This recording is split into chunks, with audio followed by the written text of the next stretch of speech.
The NFL released a statement today saying that Raiders minority owner Tom Brady did not violate any NFL rules by being in the team's coach's booth during games last night. A broadcaster for Fox, Brady was spotted in the Raiders booth of their Monday night contest against the Chargers. Now, he's not allowed to be at other teams' facilities for practice or for production meetings, something that the league mentioned in their statement today, but Brady is allowed to attend production meetings remotely. He's able to conduct interviews at off-site locations, and he is able to be in their team's coach's booth during games. So Tom Brady did not break any rules last night. Vikings are signing quarterback Desmond Ridder to a deal as J.J. McCarthy's dealing with an ankle injury. The Bengals placed Joe Burrow on IR with his turf toe injury. Signed quarterback Brett Rippon to their active roster. Also signed quarterbacks Mike White and Sean Clifford to their practice squad. PGA Tour's 2026 season opening event, The Century, won't be held at Kapalua because of ongoing drought conditions. Paige Becker's the WNBA Rookie of the Year. I'm Dan Byer.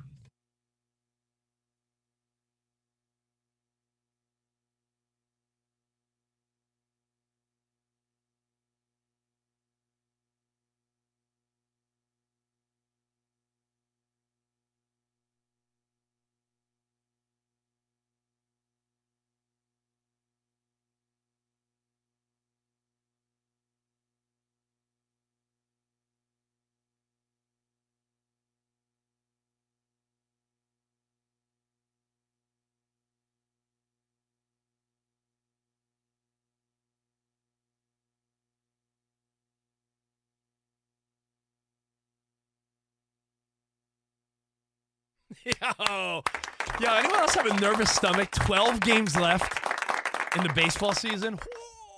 Maybe that's just too many tacos on this Tuesday. I mean, I did just eat tacos, so maybe it is the tacos. Sorry. Exactly. Covino and Rich sweeping the nation on Fox Sports Radio. Hope you're having a Baker Mayfield sort of day, not a Geno Smith sort of day. You know how they say, I'm sorry, Danny. Terrence Crawford taught a master class in boxing in the Sweet Science over the weekend.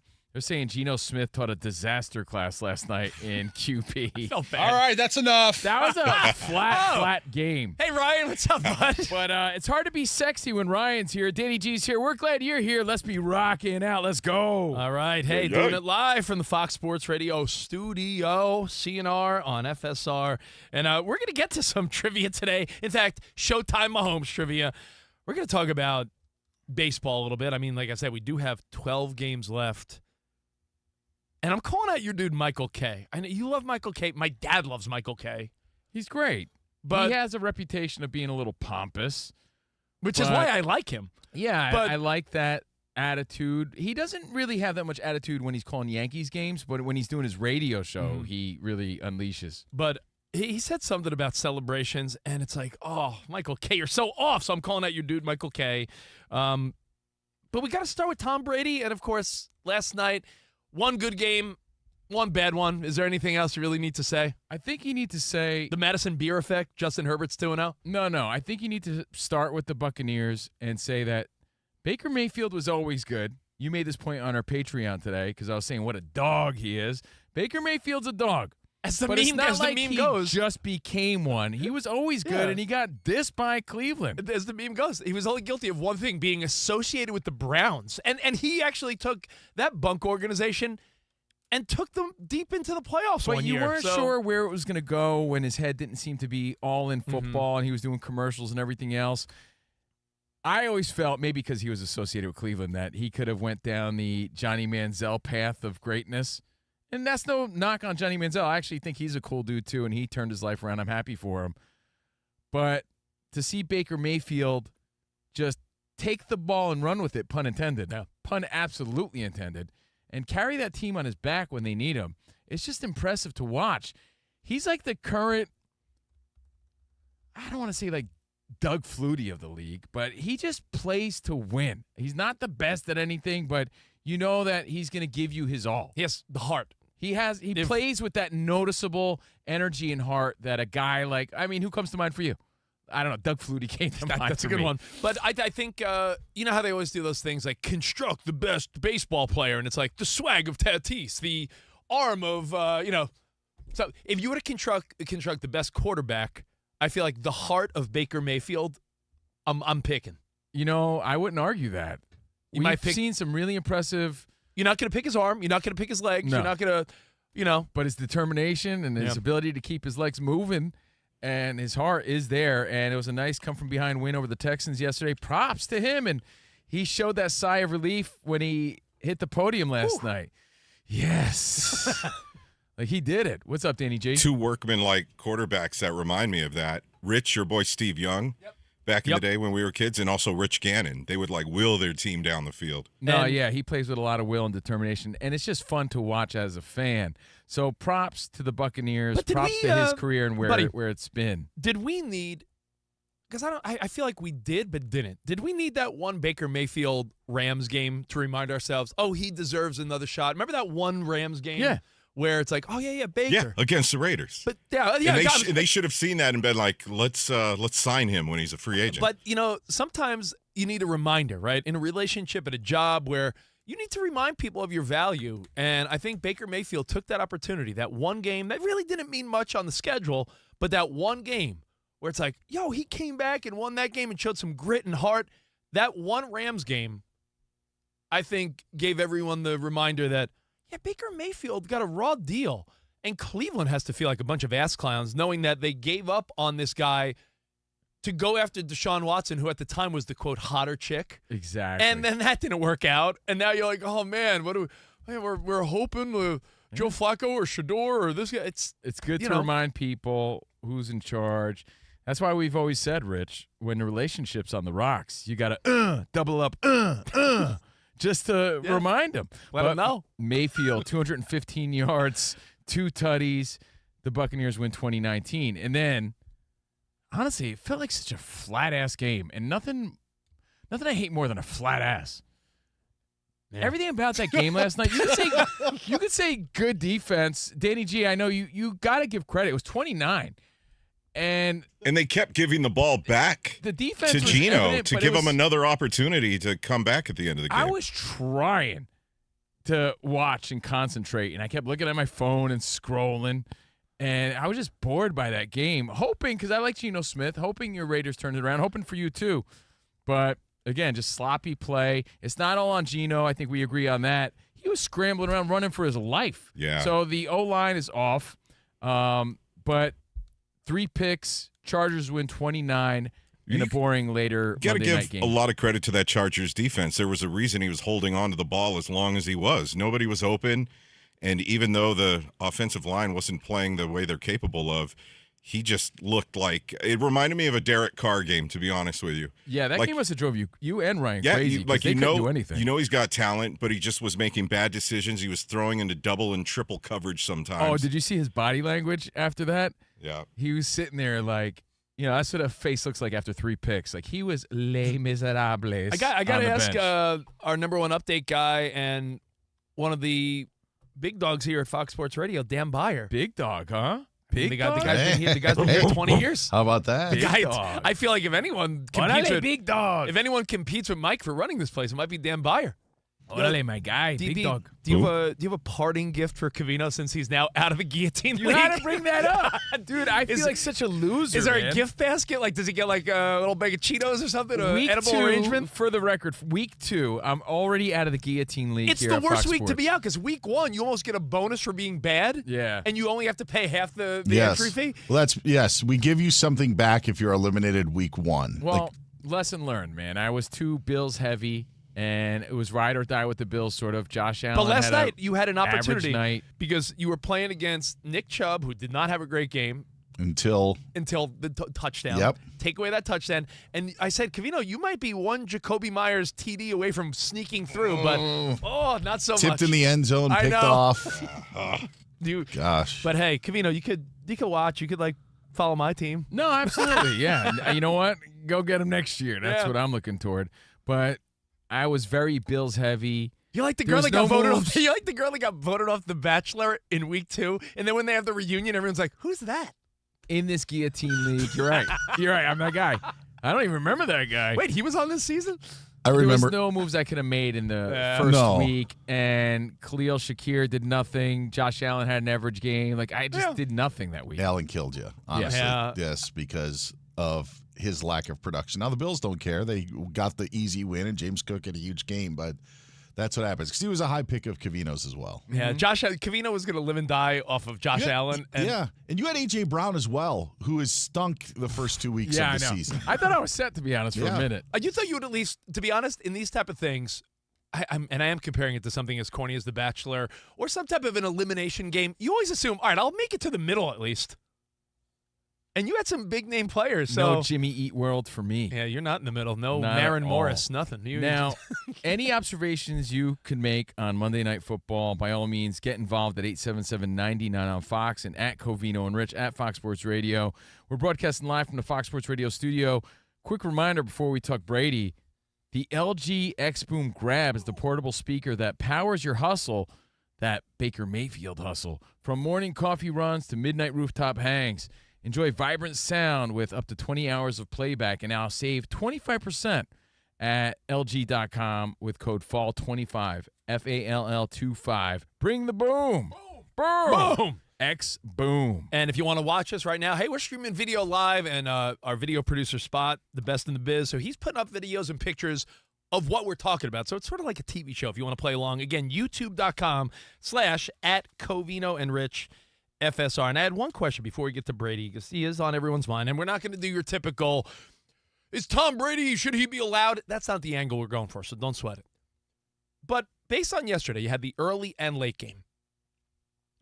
Would you guys be opposed to a double doozy every Monday night if the NFL said, ooh, one West Coast, one East Coast? Is that something that is appealing, or is it just early NFL season, everyone's hyped? Do you think by like week 4 you'd be like, oh, 2 games? Would we want a double doozy every Monday? I don't think so, especially if you wound up having 2 stinkers back to back. Yeah, and then you got to deal with short weeks, and I know the players would not want that. But I just know what, Rich? I'm not opposed to it, but I don't think anybody needs it, right? Oh, of course, we don't need anything. We don't need Friday occasional games. We don't need international you need games. A Monday night football game. I don't know if you here's need 2. because I think it's the East Coast and Central Time Zone that don't want to stay up late and watch the games. Mm-hmm. But here's my only thing that I would say back to them is, if you took, let's just say you took Buccaneers and Texans, you just put them at 1 o'clock Eastern time on Sunday. How many people are actually seeing that game when there are 7 other games going on? Right. So it's the point of, you're getting an extra game. It's fine if you don't want to watch it. Maybe you wouldn't have watched it at 1 o'clock, but it's not like this awful thing where you're being deprived of football because it's so late.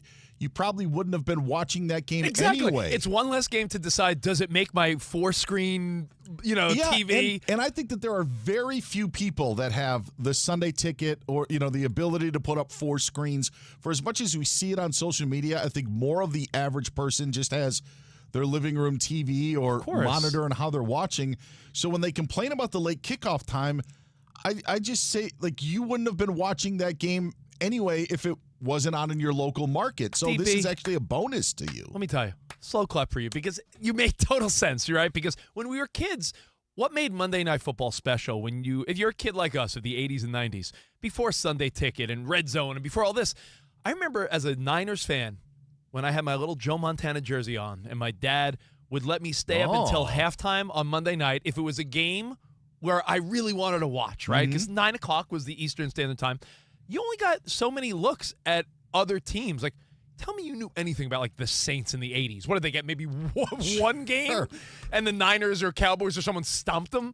I think this is a great opportunity because you're right, Dan. It's either another 1 o'clock Eastern game that gets buried somewhere, or it's on your Octo, your 4-screen, your quad, or it's on Monday night. Isn't part of what made Monday Night Football special in the first place, though, was, and we hear this from players often, the whole country's watching us right now. Everybody's tuned into this one game. That's Sunday Night now. Football now. Yes, that's the problem. Yeah. And they didn't overlap transition to Sunday night. Right. So, I do like how they didn't overlap the 2 games yesterday. And for us on the West Coast, it was nice because I was able to finish your post-production and go get some food and get home. And I was home by 7 to watch the start of that game. So that was nice for us West Coasters. I'm all for it, Rich. I made a whole night around it. Yeah. I did nothing but watch football and had the Yankees on my phone. And you're talking to someone here who thinks that the Sunday Night Football game is too much. I liked it the old way where Monday night was the marquee window. Yeah. Like for us to consume all of that football in one day, I do think that it is a lot on Sunday. But for Monday, to Danny's point, we missed the start on the West Coast of that game, and the East Coast people are like, well, we're going to miss the endings to the contest. And I get that that's probably more important.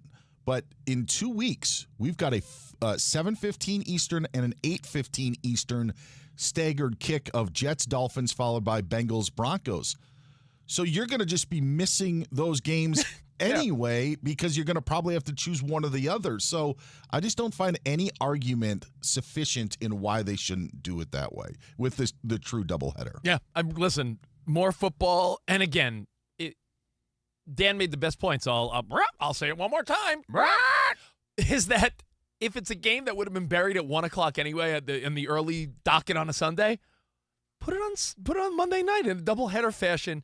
If you're a football fanatic, you watch both. If not, no harm, no foul. And I think it's good to get those teams visible. Some of the teams that you wouldn't really see, right? I think it was great. I enjoyed having 2 games on last night. Same. And speaking of football, Tom, TB12, Tommy Boy, Tommy Brady, Tommy like Wingy, is rubbing everybody in the NFL the wrong way. Well, is he? I mean, because here's he my needs to thought. take lessons from Johnny Gill. Rub him the right way? Got to rub him the right way because I think, and it seems obvious, and Big Mike will tell you too, everybody's complaining. Mike, who runs this place, bald guy, works here, words of wisdom. Seems like everybody in the NFL is complaining about the guy. Well, if the NFL has to put out a statement that means, complaints were made, my thought is this. I'm not doing the whole, he shouldn't be allowed or this or that. My big angle is, Tom Brady just needs to chill a little bit. And I'm not saying, listen, I don't want to be the guy that's like, it cost him his marriage. But remember, he played longer than he told his family he would. Now he's in the booth calling games. Then he's in the box with the Raiders. Yeah, he's doing flag football. You're trying to tone down Tommy Boy's ambition here. That's who he is. Dude, he's doing flag football in Abu Dhabi in March. He's got Tiger's blood. He's got Adonis DNA. Did you see him throw that pass to the Sheik? Yes. That was Gronk. By the way, Danny G sent me a video of Tommy, and the Sheik came like up to his waist. Turkey a la Sheik. Yeah. When they were promoting the Flag Football League, and he's like, "Is this AI?" And I wasn't sure at first. I'm like, "Is Turkey a la Sheik behind this whole organization?" I didn't know that. This guy has so much money that NFL flag football. Tom Brady, I like you. I will buy you for my league. WrestleMania. I buy you for flag football league. Canelo Crawford.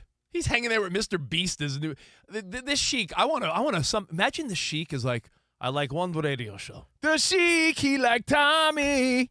He likes Tom Brady, man. That's all you need. He got Tom Brady in the flag football league, and that's the latest addition to Tom Brady's calendar. You know what? Forget it, Covino. Why? Forget the Tom Brady stuff. Well, your whole thing is chill out Tom Brady. No, my new thing is, Danny G, how do we work behind the scenes?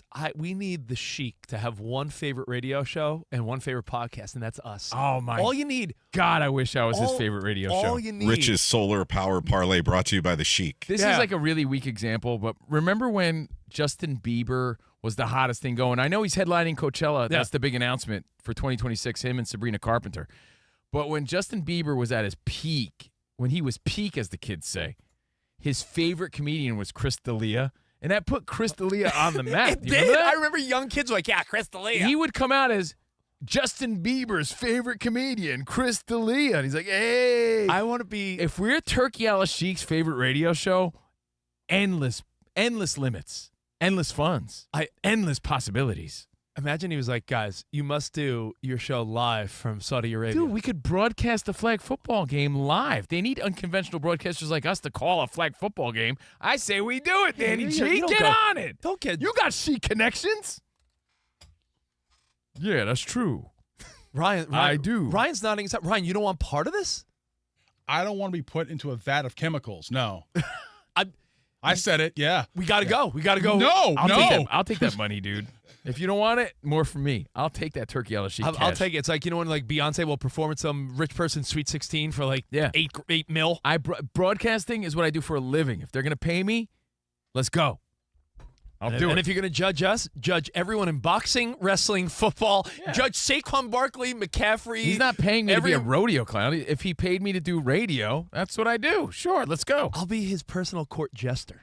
So he signed Tom Brady and a bunch of big names to do flag football. So that's just one more thing for Tommy to chew on. My point is, you he biting off more than he can chew is really part of the question. Your criticism of me as your friend and coworker and business partner. Well, it's hard to say no. I get it. But Covino's criticism of me is, dude, you're coaching all your kids. You're doing all these shows. You spread yourself thin. You just say yes to everything because you want to be involved. And I feel like Tom Brady's sort of doing what I do, and you criticize me for doing it. So go ahead and criticize Tommy.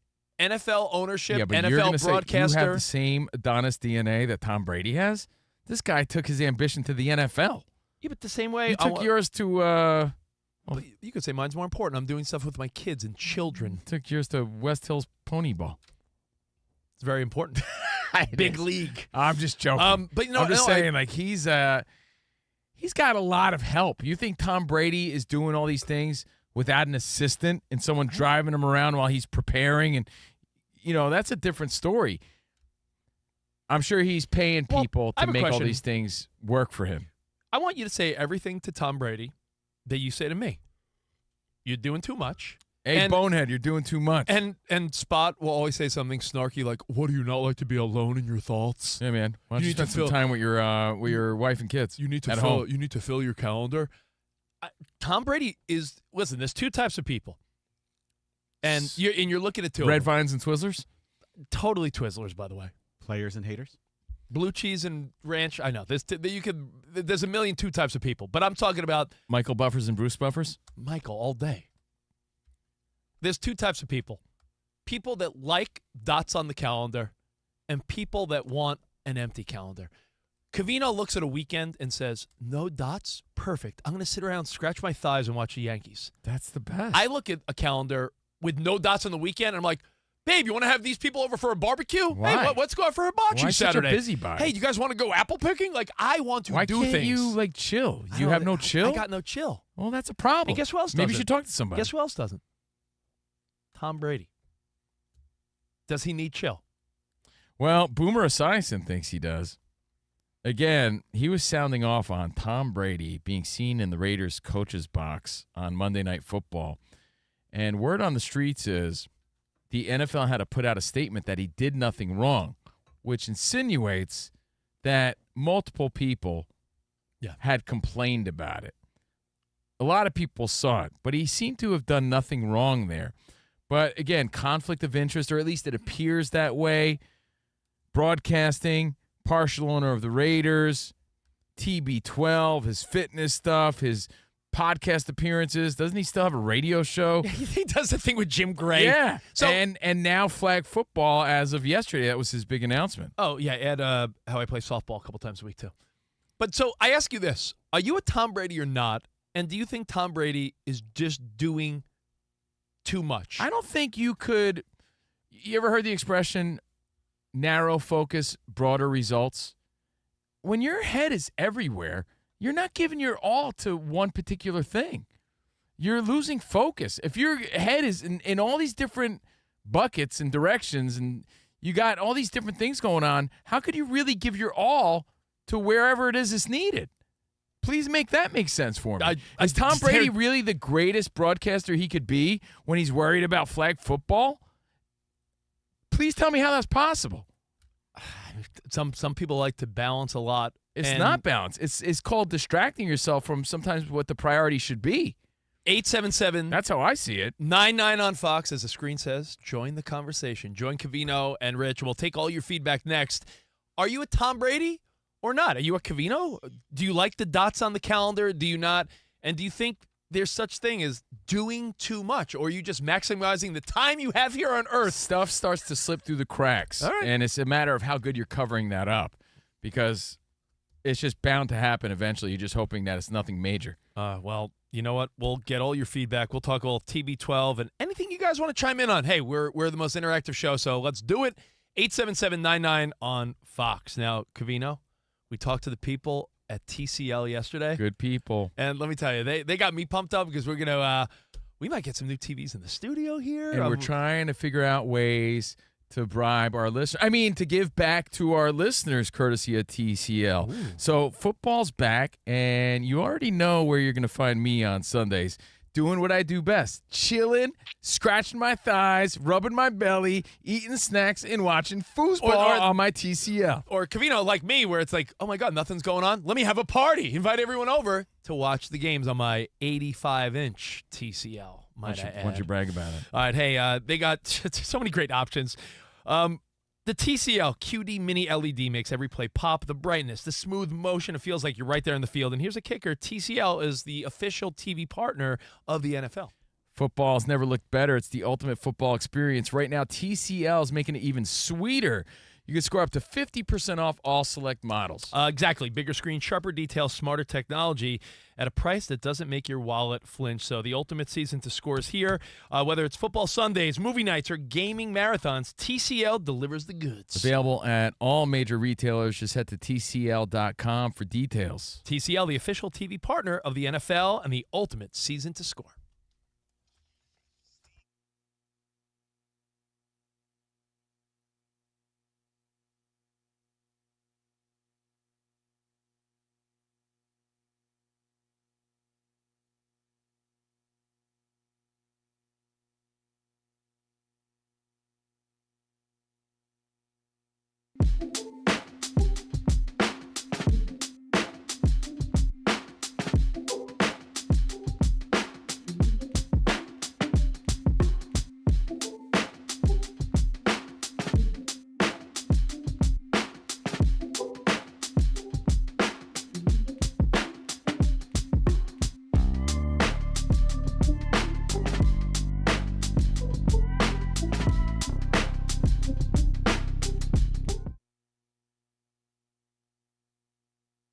It is everything that you observed over the weekend in entertainment, but football mostly. Yeah. Things that made you scratch your noggin, things that made you go, your observations. We get you involved. We break it down every Monday here on the show. So write this down and be part of it. 877-99 on Fox. That's our number. Danny G's on standby, waiting just to say hi.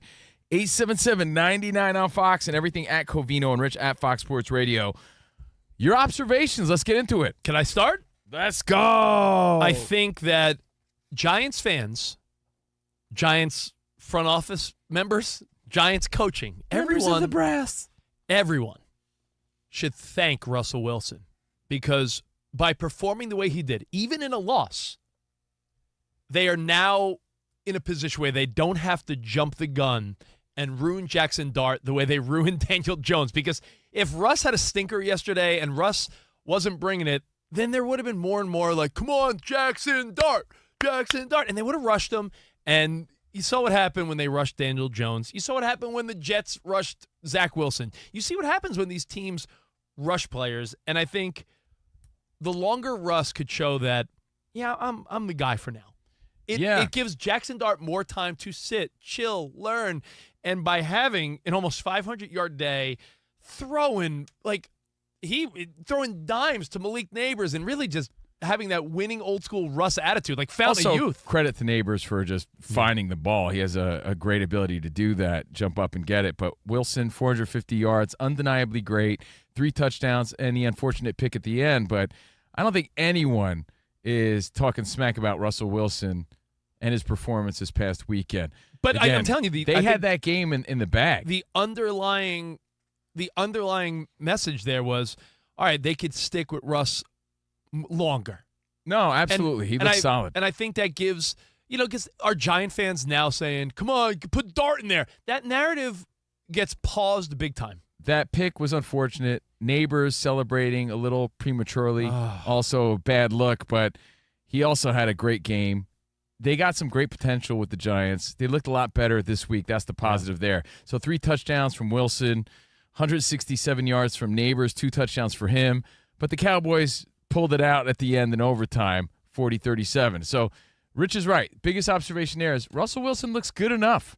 He looked great this weekend, but good enough to stick around to give some breathing room. So there's no urgency. There's no like, man, he's over the hill. You got to get Dart or someone in there. That narrative could be shut down for weeks, I think, right? Wilson still has some game left. Neighbors is the guy. Which exactly what I had written down. You know what this does? You know me. I'm always schedule watching. This lines up a really interesting primetime game next week. You're always ass watching. Who are you kidding? And that is true. You're You're booty right. gazing. I see Rich at the gym. He's not watching the game. He's watching the cheeks on the treadmill. How do you get inspired? No, but next week, if you want to look ahead to week 3 of the NFL, this is a game that, looking back, you'd be like, yeah, this is sort of a throwaway game. Why are they making this prime time? But Sunday Night Football, Chiefs at Giants next week. 2 0-2 teams. The Giants expectedly 0-2. The Chiefs 0-2 playing with desperation, but Russ coming off of that big game. I think that's going to be really interesting. I really do. Well, the Chiefs are kind of looking buns, as they say right now. And it's not just 0-2. I think, it's 0-3 if you figure in last season. And that's a first for Mahomes. So there is some desperation or some urgency to win and turn it around. If you haven't seen it yet. But can I tell you an observation? Yeah. It's not on Mahomes. No. He's still got that magic in him. He's still making these cool Mahomes-like plays. He hit Kelsey right in the numbers. Kelsey's head didn't turn around fast enough to make that play. Yeah. If he did, it would have been a different game. Yeah. But it's not on Mahomes. It's like little things that used to go their way just aren't.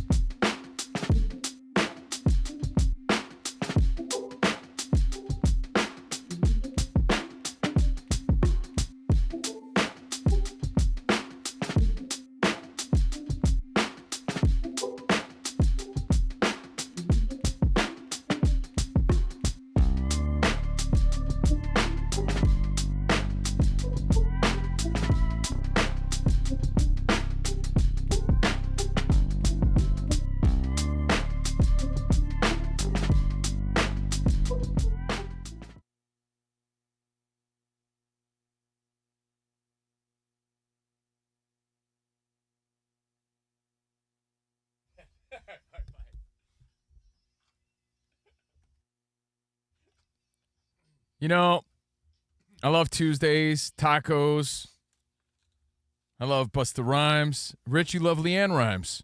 Are they related or no? I think they're cousins, distant cousins. But I hate when Big Sexy Ryan's here because it's hard to feel sexy when he's on the ones and twos. Yeah, I mean, he was, it's tough.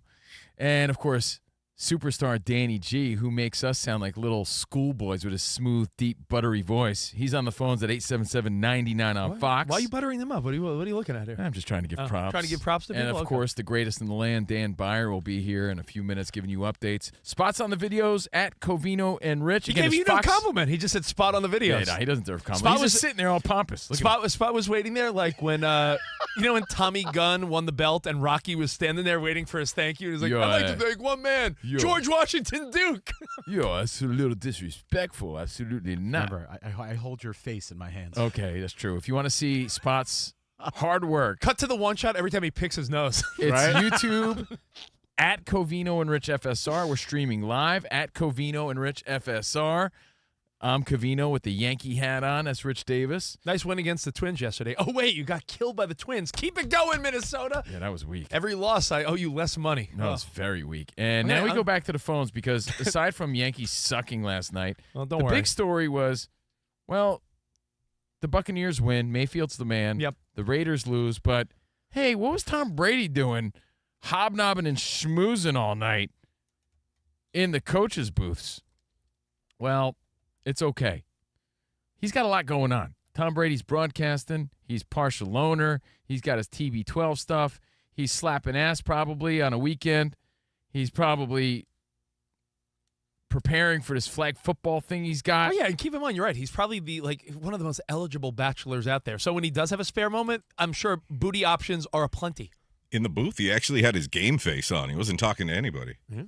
And someone apparently complained because the NFL put out a statement that he did nothing wrong. Boomer Esiason went off today on his radio show. Poor Boomer. Saying, yeah, but he had like a lot to say about how wrong it is and how it's a conflict of interest of Tom Brady being seen in the Raiders coach's box on Monday Night Football. But the question is this: when you got all these things going on, I mean, he's a wanted guy, influential guy. Everyone wants a piece of Tommy. Is it Tommy chill out or yeah, Tommy get yours? Because I think that dude needs a break. By the way, how ironic that Boomer's name went from like a cool nickname to fitting that he is a boomer and his name is Boomer, and when he complains like that, sounds like a boomer. You feel more bad for Boomer or all the Karens out there whose names I guarantee forever? there's a couple out there where the guy's nickname is like Boomer and he married a Karen. They're the worst. No one wants to hang out with Boomer and Karen. We're hanging with Boomer and Karen tonight. I think I'll sit this one out. I think I'll pass, honey. If that's okay with you. So Rich is trying to say there's two types of people that need plans and dots on their calendar and things to do, and some people that are just cool chilling.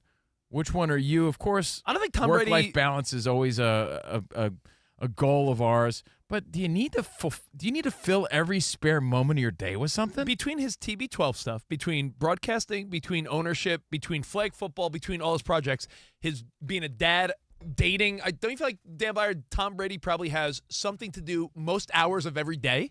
I think he's trying to fill his life post-football to keep as busy as possible with as many things, and I think that there's a drive and an ambition. What I find curious about this, and I'm curious your guys' thoughts, because you guys have brought this up before, this story does nothing for me. I am not mad about it. It is a complete whatever burger, and I think the people who are mad are NFL teams, former players, and some people in the media. I just don't think the common fan really cares at all on what Tom Brady is or isn't doing. Covino and I have a song. We can't say the real lyrics here on Fox Sports Radio, but I don't give an S. I said I don't give an S. Oh, hey, I don't give an S. I said I don't give an S. Yeah, that's our little theme. Because I don't give a crap. I'm with you 100%. I think it's people that hate on Tom Brady, people that got burned by Tom Brady, and people that are just looking for a story and busybodies. Yeah, but you can't help but make the observation. He's sitting there. No one I said that the dude's always like up to something. You know who else I think that about? Who? And you could say it's a compliment. Like, man, this dude has constant hustle. Or you could psychoanalyze and say, does this guy ever take a break? Does he not want to chill out and take a break? Mario Lopez, he was calling the fight on the weekend. Like, does this guy leave an opportunity for any other Latino guy like me? Like, does he have to have every gig? Does he have to be doing a show every minute of his life? Well, I felt that way about Seacrest for a while. He was my Mario Lopez. Like, yo, man, go on a vacation. Take a break. Get sick or something. Give someone else a shot. I look at Tom Brady, Dan Byer, like... and when I say sick, I mean, like, go get a cold. I don't mean anything harmful for anybody. But, some people you realize, like, they just live to work. And it's like I've always said, Rich. Actually, I had a friend once tell me, don't love your job. Job your love.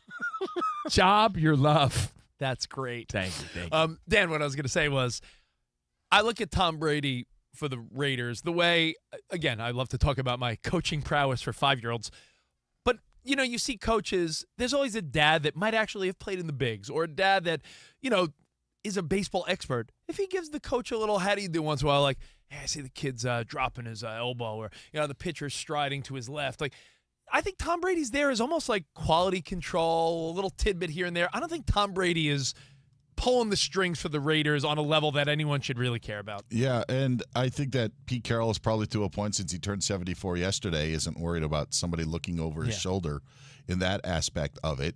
I think Pete Carroll's happy to have a job in the NFL at 74. Yeah. And so to think that it could affect the Raiders as a team to have someone micromanaging is maybe what the appearance is, I don't think that's the case with the Raiders. No. Let's go to Vegas, and we'll say hi to Trip, and we'll go to DB's update right after Trip, then take the rest of your feedback. What's up, Trip?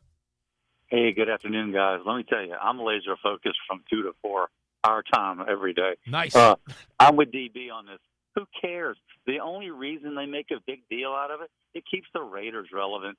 Tom Brady has unlimited income. He's one of the best ever at what he does. Who cares what he does? It's a non-story. I just like hearing y'all talk about it. That makes it a story, in my opinion. I think we have a fun time talking about it. And you know what? I have a fun time listening to Dan Byer. Let me know what's going on. Well, I'm glad you guys are taking the angle that you are, because it's not about is this good for the league. It's just of how do you live life. Yeah. I'm of the Covino. I love the open weekend. Yeah. It's magnificent. And no one's mad about it. There's no boomers here, like, losing their marbles about, Yeah. Tom Brady's conflict of interest. Some are, but not everybody. But I love the open schedule. That's why I'm a Covino guy. We Yeah, both love our open weekends. That's what I'm saying. Yeah, I'm the annoying guy that's like, open calendar, let's go apple picking. Let's go for a hike. Let's go for a hike. I'm so annoying. I know it. As you guys mentioned, the NFL did release a statement saying that Brady is allowed to sit in the coach's booth during games.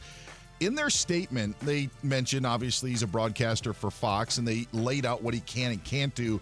Not allowed to be at other teams' facilities for practice or for production meetings. He is allowed to attend production meetings remotely, and if he's doing a sit-down interview with someone, can't be at the team's facilities, has to be at an off-site location. Something that he doesn't do often, but those are the parameters that he has to work within, sort of having the dual role. Sort of like when Aaron Andrews sat down with Travis Kelce last week. If he were to do one of those, they just go down the block? Yeah, probably a barbecue joint, right, in Kansas City. And I'll be honest, some of these young players, if they had the opportunity to sit down with Tom, they'd say, yeah, wherever you want to do it. Sure, absolutely. Yeah. Cincinnati Bengals officially placed Joe Burrow on injured reserve because of his turf toe injury.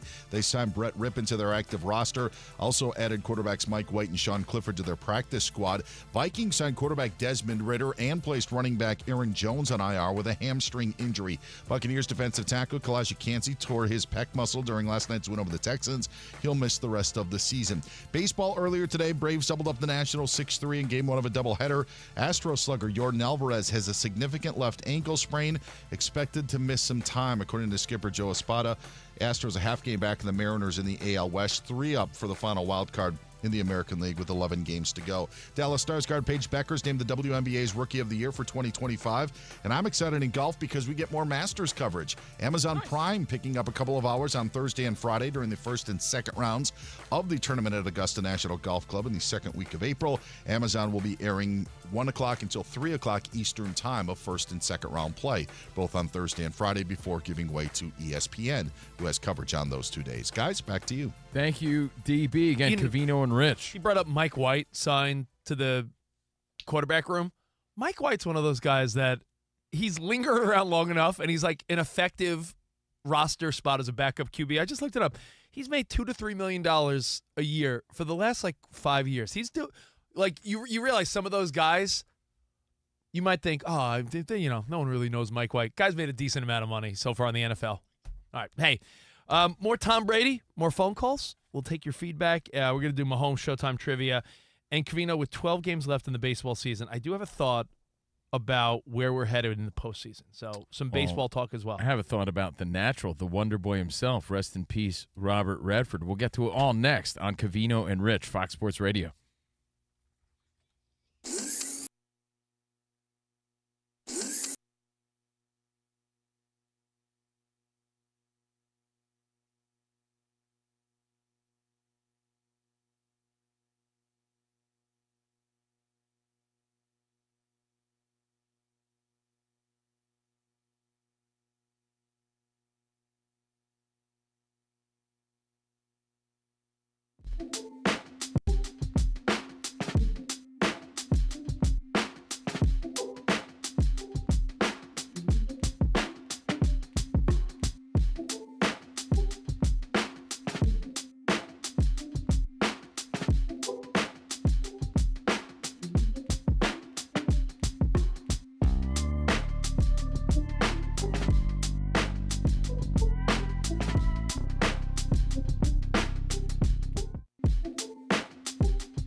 It's Covino and Rich on Fox Sports Radio. Are you ready? Yes! We talk about pop culture, we talk about sports, we talk about life. It's a friendship on the radio. When you talk about the best athlete in the world, you're probably thinking Jim Thorpe, right? I'm thinking Bo Jackson. I'd have to throw myself at the age of 12 into the conversation. You are the home run champion. When you find the commonality between sports and life, those analogies and conversations are the best. You were dating some girl, and you were like, hey, babe, let's watch The Sixth Sense. Her mom walked in. Can you believe he was dead the whole time? I wanted to get up. Well, slow down, Dana White. I don't want to say It's never boring. If the Chiefs win. Sorry, Patrick Mahomes here. What do you mean by if the Chiefs win? Our friendship is real. It's authentic. You can't fake the fun. We're the type of guys you'd want to hang out with at a sports bar. Best way to pick someone up at a bar? Yeah. Go up to a cute girl and say, oh, look at that bozo over there. And I'll point to you. We could make fun of each other, poke each other a little bit. I call him Blubber Lips, Rich Davis, because he never stops talking. He thinks he's the Mexican Fonz. Yeah. At any point, he's wearing a chain. You have a chain on? Always. Of course he has a chain on. That's like asking me if I'm wearing cologne right now. Of course I am. We take a lot of pride in being inclusive and interactive on our show. Just the more the merrier. Josh, Covino thinks that every man should own a leather jacket. I only wear vegan leather. Can you believe this guy? I can't believe this guy. We have a very special connection with our audience, our listeners. People feel that friendship. And I appreciate y'all show. I love it. It's all for you. Thank you. Mike Tyson, Covino, loves to just challenge us with random Mike Tyson trivia. Which accomplished celebrity purchased my sprawling Connecticut estate? I'm going to go 50 Cent. You are absolutely correct, 50 Cent. I love his song. You can't schedule a big event You during a can't. big sports moment. My family member scheduled their wedding the same night as a Julio Cesar Chavez fight. Everyone was glued to that fight instead of doing the electric slide. This is weak. Unbelievable. You're very tricky. America, you got sports, you got fun, you got us. Covino and Rich. We're crushing it.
Mike Tyson's in the news. He was being interviewed on the Katie Miller podcast and made a really interesting confession. I don't know if you missed it. Here it is. Would you rather be forced to watch The Notebook every Friday night or never be able to watch sports again? I want to watch The Notebook. I love The Notebook. That's one of my best movies. You just lost right there, baby. You lost big time. What are Mike Tyson's other secret favorite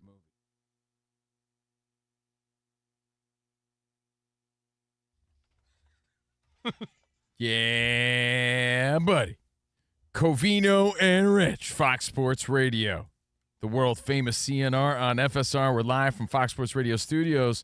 And look at the time. It's time for our Tire Rack play of the day.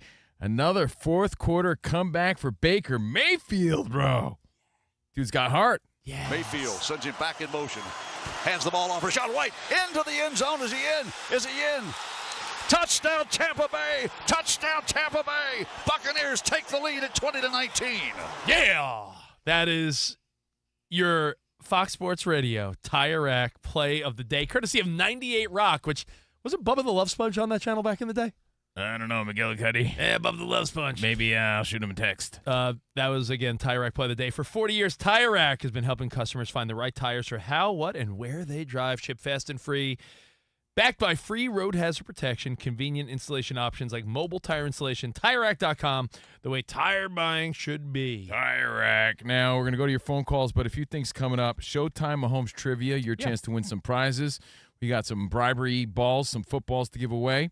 And we'll talk best baseball movies, maybe who's the sports movie GOAT, in tribute to Robert Redford, who passed away at 89 years old. The natural, the Wonder Boy himself. So stick around. We'll have some more fun here on Covino and Rich. But Tom Brady, Tom Brady, the Wonder Boy of football. What's up, Mitch? Let's talk, does he need to chill is the question. Let's talk to Mitch in Jersey. Hey, Mitch. How we doing, guys? Does he ever want to slow it down? Does you want to be a broadcaster owner? I mean, enough is enough. Some people just want to do everything, and I get it, right? Yeah, Because but you it's start putting a lot on other people when you do that. You know, Rich, you're like, yeah, I do this, I do that, I do this, I do that. The more you do this and that, you're putting more on me. What am I putting on you? It's just the truth. You can't do everything. You can't be in two places at once. Something's going to slip through the cracks. And I imagine that Tom Brady has a team of people that he needs to thank that helps him get by. Look, we're all busy, and we couldn't do it without Danny G, without Spot, without everybody that puts and pulls their weight. So I imagine that's part of it, but something's going to slip. You can't devote to your family, example, his divorce. Mm-hmm. You can't devote to the ownership, to the broadcasting, to the flag football, to the TB12. If you're spread out everywhere, I get it. You do start spreading yourself thin. Something's gonna lack, and that might be his relationship with his son, and that may be his role in ownership. Something's gonna give. There's a reason we've never seen him in that coach's box before, because the game's usually on Sunday, and he's usually in the broadcast booth. Yeah. So it's an opportunity for him to just check it out. And again, I this got no conversation's based on a lot of people giving him flack for the conflict of interest as seen yesterday in the coach's box while he's still broadcasting for Fox. We're not mad at him for that. Like, hey, whatever, no conflict, no harm there. But it just brings on the conversation of what's too much. And if you really try to psychoanalyze, like, what are you running from, dude? Can you just chill out and, grill a hot dog in your backyard and hang out? Just a reminder, I said this, 3 years ago? Tom Brady hates his family. Oh, stop it. You did say that 3 years ago. I did say it. And let me tell you, that was like his catch line. But let me tell you, the indications lean towards that statement. Well, you know what I think it is, too? It's like it's Tom the Brady hates his story. family. It's the story of watching the wheels, John Lennon. It's a famous song. He's just sitting there watching the wheels go around because he was bored because he was riding his high with the Beatles all those years. And then when he sat down, he had nothing to do but write some boring songs. So it's like when you're always on the move and always on the go, and even we felt that at a smaller level. We've been so busy at some points in our life that when it does slow down, you're just bored. And you don't know what to do with Dude, yourself. when we fill in for Dan Patrick, by lunchtime, Covino's like, what do I do? Yeah. No, so I understand, but I think people need to also learn how to chill out a little bit. You know who's enjoying their later years? Michael Jordan. Have you seen him? He's got like $100 million yachts. He's traveling around the world. Yeah. He's living life. But there's a lot of people, wrestlers, musicians, artists, guys that live on the road and live that rock star life. When things slow down, they don't know what to do with themselves. I think when you slow down, that's and like I think one that's step closer Tom to Brady. dying. He's like, I'm so used to being TB12 and playing football for all these years, and I'm so synonymous with the football. I don't know how to just chill out. So he just fills up his time. Do you think he stands like on the balcony of his really expensive home and just yells out into nothingness saying, "Who am I?" And by the way, this is no criticism. I mean, he's killing it. He's slaying it in everything he does. But my point is, he's got a lot of help. I think in a regular life, if you're living that, things are going to slip through the cracks. You know what? I'll take all his money and travel so he can go back to work and earn it back again. Yeah, but I mean, I think some people find no joy in sitting around. And some people are better at juggling a lot of things than others. So, all right. Well, hey, let's shift our attention for a minute because coming up, I do want to talk a little baseball. Danny G, I feel like you and I, if all goes according to plan, are going to hate each other in a couple weeks. Yeah. Because it looks like round one of the playoffs, as of now, would be Mets at Dodgers in the wild card. What do you compete for? Who stinks the most? You know what? Hey, don't speak so loudly there. Yankees lost to the Twins yesterday. Yeah, they don't stink as bad as the No, Mets and it's the true. Dodgers. But I think the Mets are about to lately. The Mets might tear off 10 of the final 12, and it might be because of Juan Soto's new dreadlocks. Did you see this? His new look, like he just got back from vacation. We're going to talk some baseball next, and of course NFL, all here. Covino and Rich on Fox Sports Radio. Hang tight.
It's Covino and Rich on Fox Sports Radio. Are you ready? Yes! We talk about pop culture, we talk about sports, we talk about life. It's a friendship on the radio. When you talk about the best athlete in the world, you're probably thinking Jim Thorpe, right? I'm thinking joking. Bo Jackson. I'd have to throw myself at the age of 12 into the conversation. You are the home run champion. When you find the commonality between sports and life, those analogies and conversations are the best. You were dating some girl, and you were like, hey, babe, let's watch The Sixth Sense. Her mom walked in.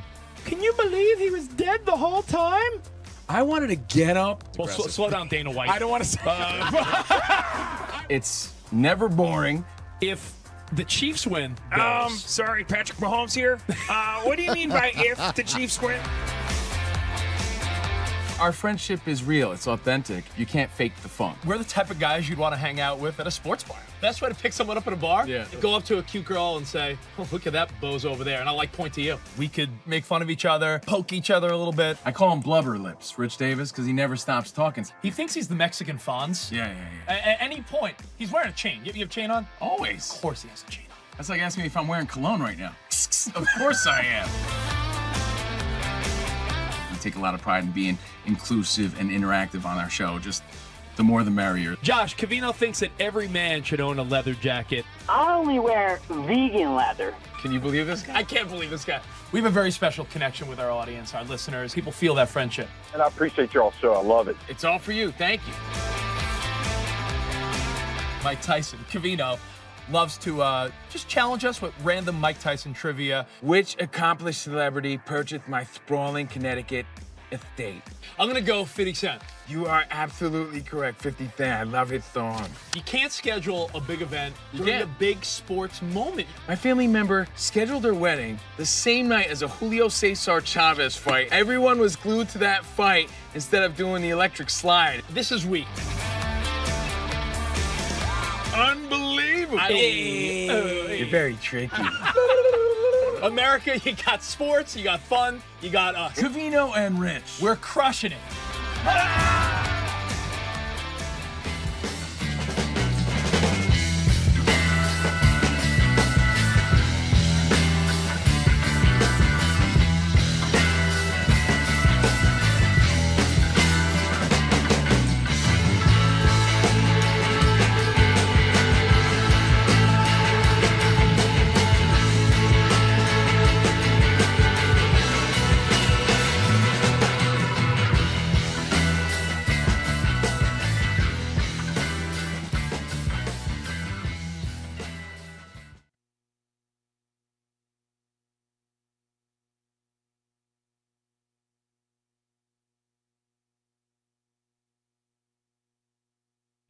Vikings and Bengals will play this Sunday in NFL action. Both teams making moves because of their injured quarterbacks. On the Cincinnati side of things, Joe Burrow was placed on injured reserve with the Bengals signing Brett Rippon to their active roster. The team also signed quarterbacks Mike White and Sean Clifford to their practice squad. As for the Vikings side of things, Minnesota signed quarterback Desmond Ridder.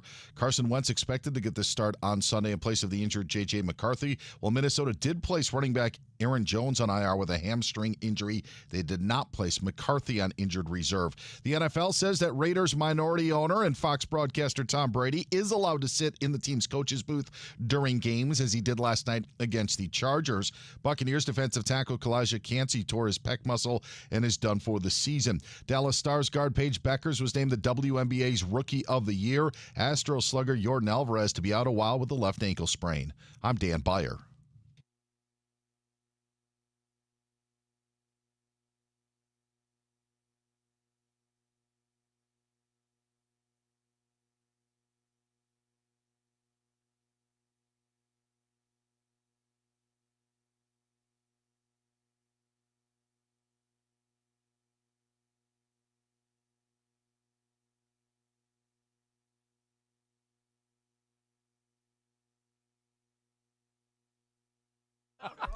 I know.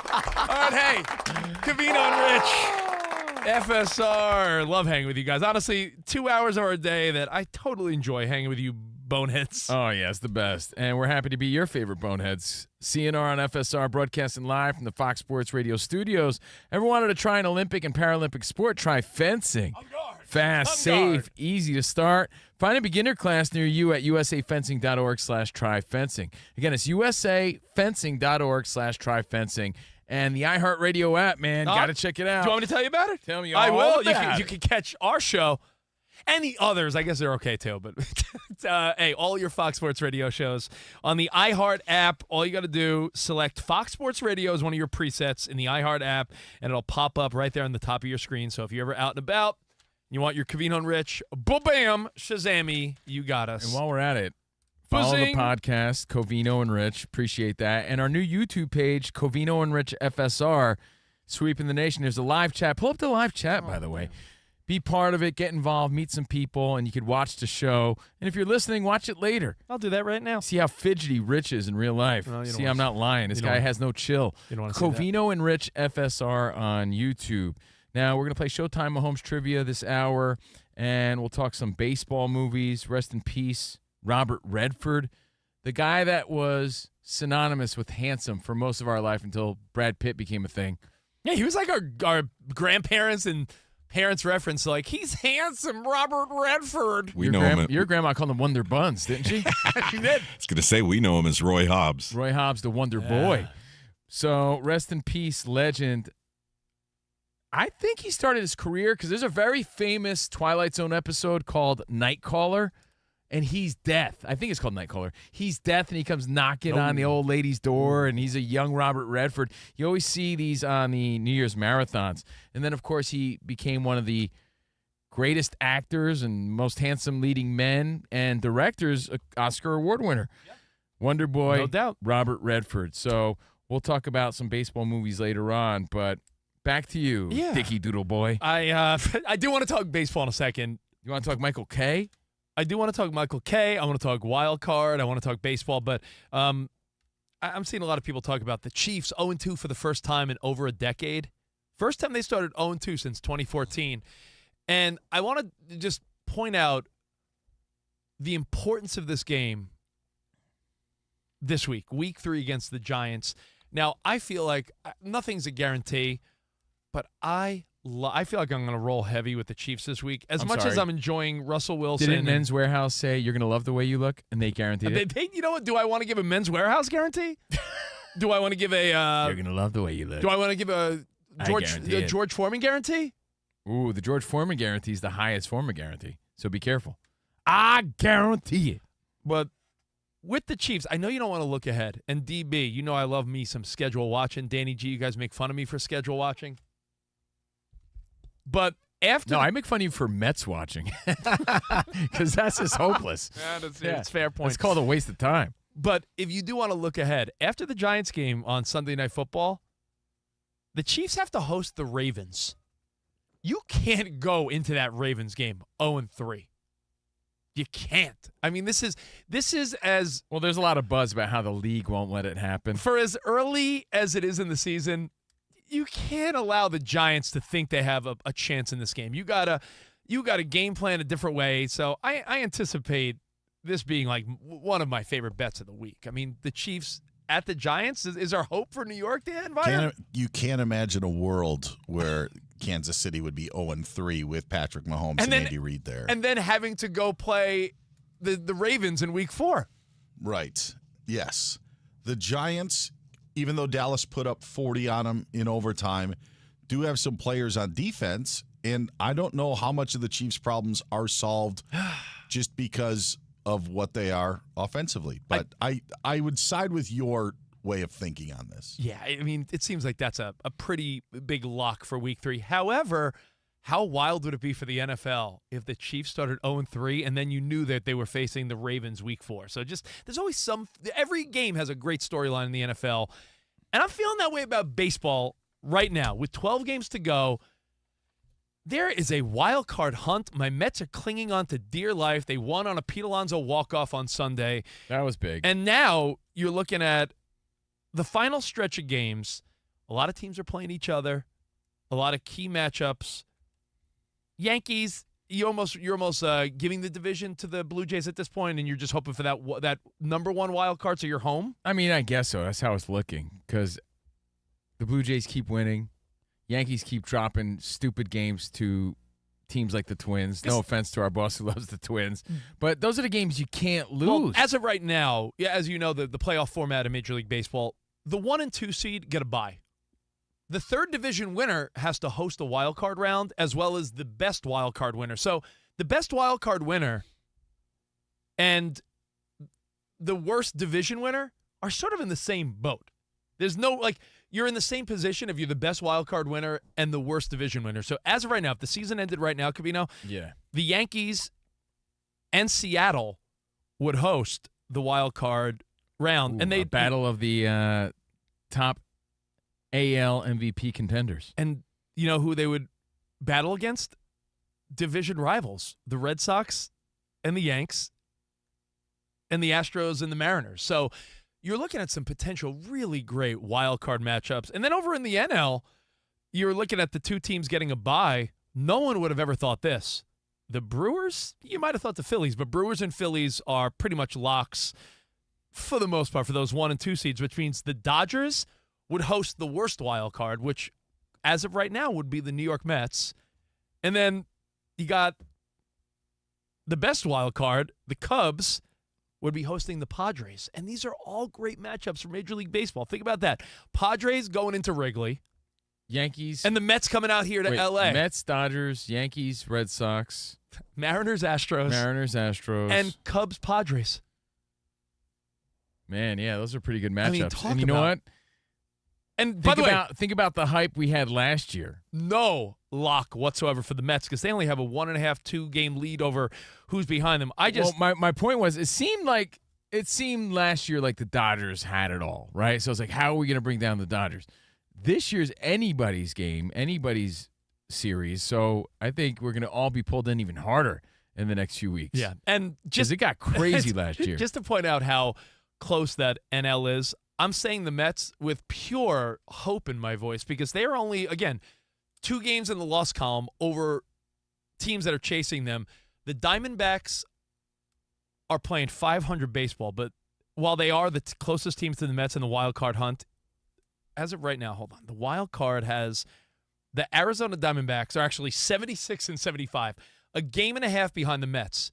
This is where you start schedule watching. Look who the Diamondbacks have over the final week and a half. If the Diamondbacks somehow find a way to make the playoffs, they freaking earned it because they play the Giants. Then the Diamondbacks have to play the Phillies, the Dodgers, and the Padres. Yeah, not happening. Phillies, Dodgers, and Padres. And again, they're 76 and 75. So they'd have to play big against the best teams in the NL to even make it. They'd have to play big. I mean, if against, they do, I get it. Yeah, if then they do, deserve then props. Then you deserve it. And the Giants, I'm banking on Danny G's Dodgers because the Giants have to play a 4-game set at Dodger Stadium. So I'm banking, as a Mets fan, on the Dodgers whooping the Giants at least 3 of those 4, Danny. Split it at least. I want 3 or 4. And then the weird wild card, pun intended, are the Reds, who are just sitting there at 75 and 75. The Reds are 75 and 75, playing no better than 500 baseball. They are the definition. 150 games in, 500. They play the Cardinals, the Cubs, Pirates, and Brewers. They play all in their division. So just a really interesting final stretch for Major League Baseball. Enjoy the next 2 weeks. It's going to be intense. We'll be talking about it. Each series matters, and they're all playing each other because the Mets, guess who the Mets play over the final stretch? They play the Cubbies. They play the Padres. The Mets, however, do luck out, and they play the Nationals at Citi Field for 3 games. So hopefully that looks like you could win 2 out of 3, 3 out of, sweep. So we'll see. I'm just saying baseball right now is hot. I know it's a football world, and we love the NFL, but I think Major League Baseball really delivered this year as far as all the big teams are so close. There's no really dominant team because even though you might say, well, the Brewers have the best record, as you said, you can't see the Brewers matching up in a 5 or 7 game series the way they're not going to dominate someone. Yeah, but you know what? I also thought Terrence Crawford wouldn't step up against Canelo. So you never know until you see it. DB, I know that sounds obvious, but it's true. DB, you're a Brewers fan. I look at it the opposite way. Like I think the 5-game series is tricky for them, but I think that their pitching, their bullpen, maybe wasn't as great as it was earlier in the season. But I think that their starting pitching is better than what anybody else would have to bring to the plate. Does the dream season continue, or does reality slap them in the ass? I don't know. Yeah, we don't know. But Rich, back to your. But let me just tell you though, yeah. This is my total Mets homer take just for a second, then we'll move on. The Mets are throwing all these young kids, and there's a weird advantage to teams never getting a look. Like McClain, no one's seen this kid yet. Nolan McClain, no one has seen him. His ERA is the best in baseball history after 5-6 starts. He's has over 40 strikeouts. The kid's dealing.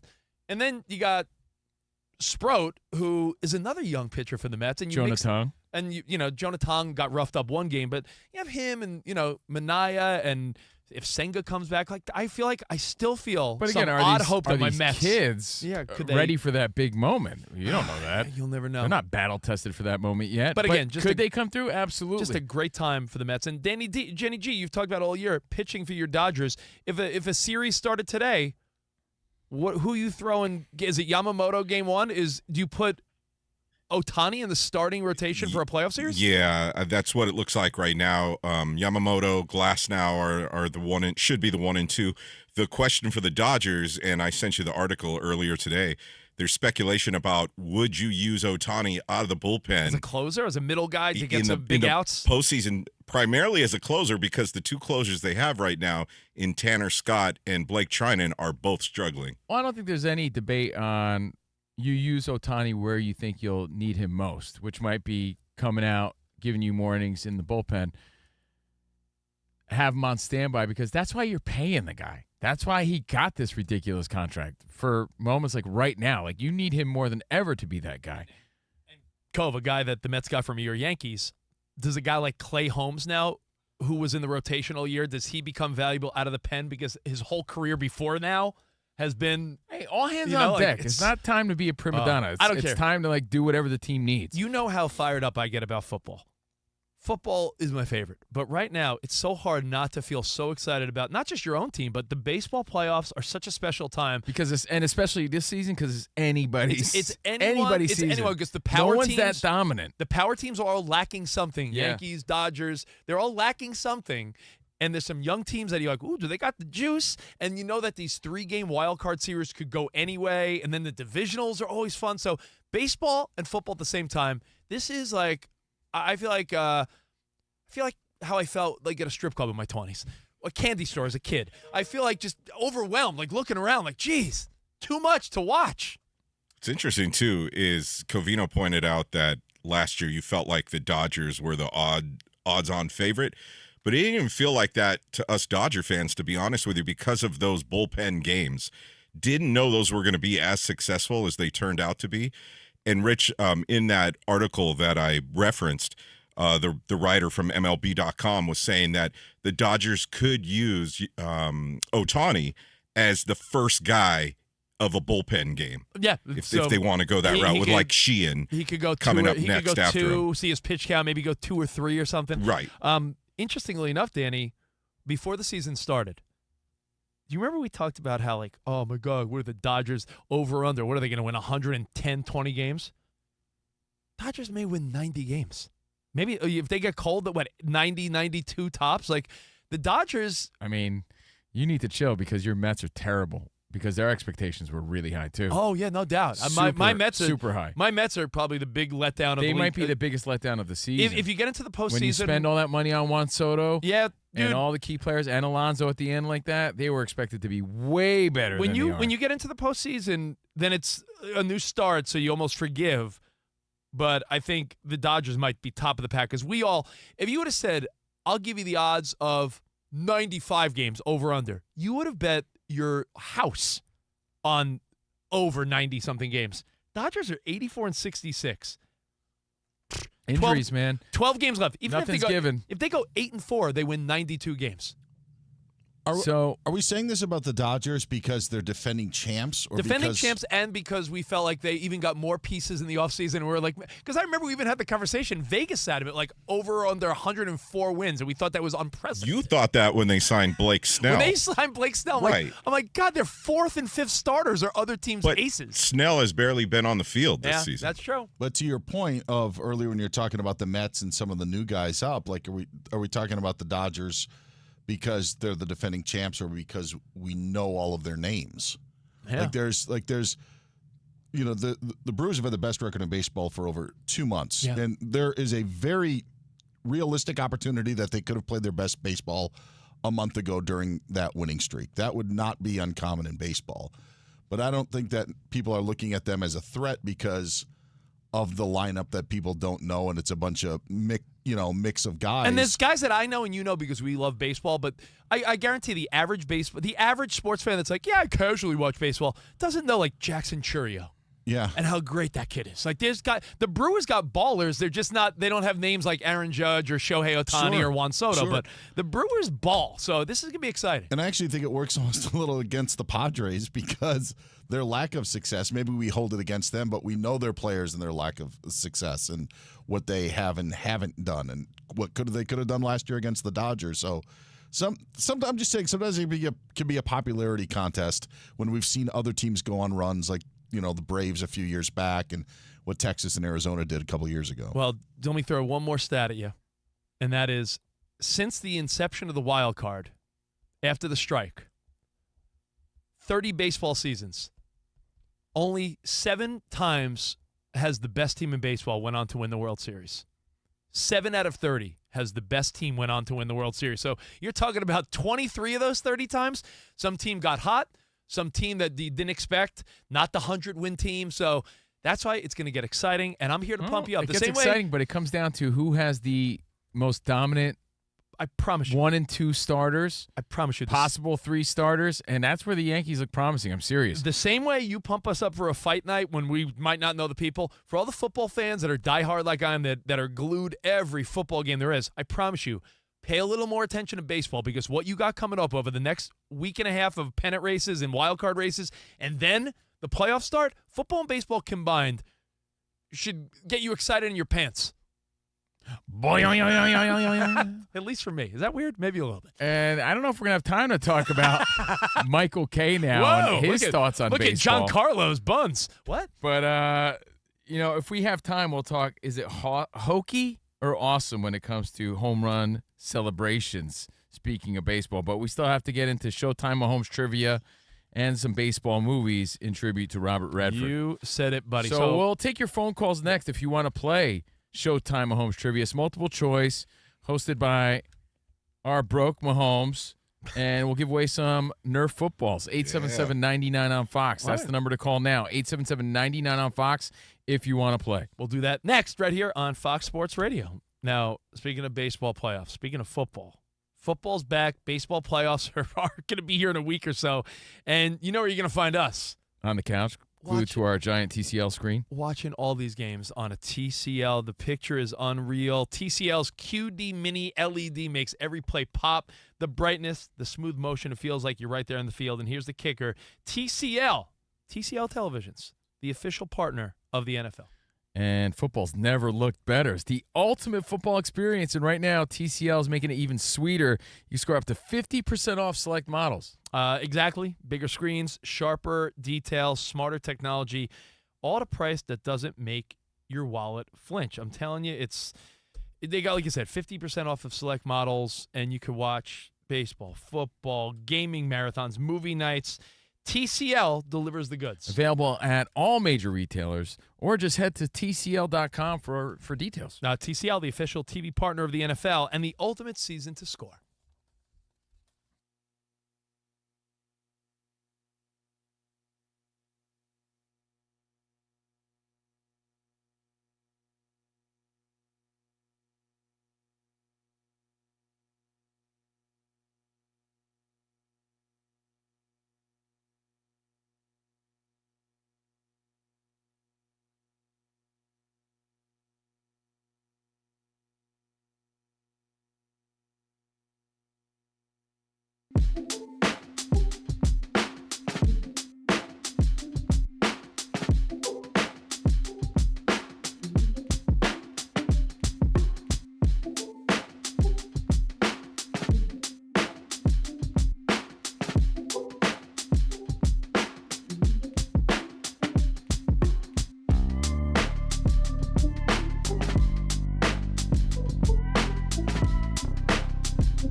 It is everything that you observed over the weekend in entertainment, but football mostly. Yeah. Things that made you scratch your noggin, things that made you go, your observations. We get you involved. We break it down every Monday here on the show. So write this down and be part of it. 877-99 on Fox. That's our number. Danny G's on standby, waiting just to say hi. 877-99 on Fox, and everything at Covino and Rich at Fox Sports Radio. Your observations. Let's get into it. Can I start? Let's go. I think that Giants fans, Giants front office members, Giants coaching, Members of the brass. Everyone should thank Russell Wilson, because by performing the way he did, even in a loss, they are now in a position where they don't have to jump the gun and ruin Jackson Dart the way they ruined Daniel Jones. Because if Russ had a stinker yesterday and Russ wasn't bringing it, then there would have been more and more like, come on, Jackson Dart. And they would have rushed him. And you saw what happened when they rushed Daniel Jones. You saw what happened when the Jets rushed Zach Wilson. You see what happens when these teams rush players. And I think the longer Russ could show that, yeah, I'm the guy for now. It gives Jackson Dart more time to sit, chill, learn. And by having an almost 500-yard day, throwing dimes to Malik Neighbors and really just having that winning old school Russ attitude, like found also, the youth. Credit to Neighbors for just finding the ball. He has a great ability to do that, jump up and get it. But Wilson, 450 yards, undeniably great, 3 touchdowns, and the unfortunate pick at the end. But I don't think anyone is talking smack about Russell Wilson and his performance this past weekend. But again, I'm telling you, they had that game in the bag. The underlying message there was, all right, they could stick with Russ longer. No, absolutely. He looks solid. And I think that gives because our Giant fans now saying, come on, put Dart in there. That narrative gets paused big time. That pick was unfortunate. Neighbors celebrating a little prematurely.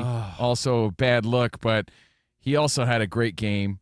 They got some great potential with the Giants. They looked a lot better this week. That's the positive there. So 3 touchdowns from Wilson, 167 yards from Neighbors, 2 touchdowns for him. But the Cowboys pulled it out at the end in overtime, 40-37. So Rich is right. Biggest observation there is Russell Wilson looks good enough. He looked great this weekend, but good enough to stick around to give some breathing room. So there's no urgency. There's no man, he's over the hill. You got to get Dart or someone in there. That narrative could be shut down for weeks, I think, right? Wilson still has some game left. Neighbors is the guy. Which exactly what I had written down. You know what this does? You know me. I'm always schedule watching. This lines up a really interesting primetime game next week. You're always ass watching. Who are you kidding? And that is true. You're booty you're gazing. Right. I see Rich at the gym. He's not watching the game. He's watching the cheeks on the treadmill. How do you get inspired? No, but next week, if you want to look ahead to week 3 of the NFL, this is a game that, looking back, you'd be like, yeah, this is sort of a throwaway game. Why are they making this prime time? But Sunday Night Football, Chiefs at Giants next week. 2 0-2 teams. The Giants expectedly 0-2. The Chiefs 0-2 playing with desperation, but Russ coming off of that big game. I think that's going to be really interesting. I really do. Well, the Chiefs are kind of looking buns, as they say right now. And it's not just 0-2. I think, it's 0-3 if you figure in last season. And that's a first for Mahomes. So there is some desperation or some urgency to win and turn it around. If you haven't seen it yet. But can I tell you an observation? Yeah. It's not on Mahomes. No. He's still got that magic in him. He's still making these cool Mahomes-like plays. He hit Kelsey right in the numbers. Kelsey's head didn't turn around fast enough to make that play. Yeah. If he did, it would have been a different game. Yeah. But it's not on Mahomes. It's like little things that used to go their way just aren't.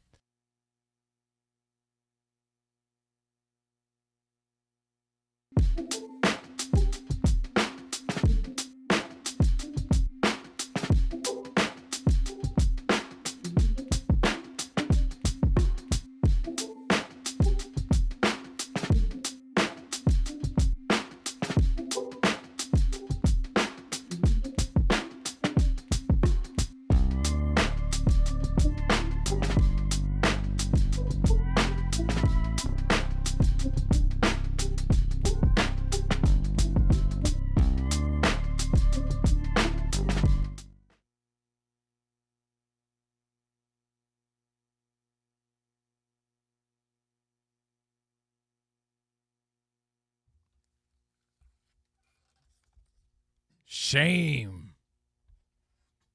Shame on anybody counting the Yankees out of this. Covino and Rich, Fox Sports Radio. You got Max Fried, Rodon, and Schlittler, bro. You're talking about teams not really knowing what this guy's bringing. He's bringing the heat. So Covino, Rich, Danny G. It's going to get exciting for us as a Mets, Yankees, Dodgers fan. Sexy Ryan's here, Spot, Dan Byer. Thank you guys for hanging out with us live from the Fox Sports Radio studio. DB's a Brewers guy, so DB's a Brewers guy. Some good postseason teams. It's going to get hopefully heated. Represented. More reason to tune into the show.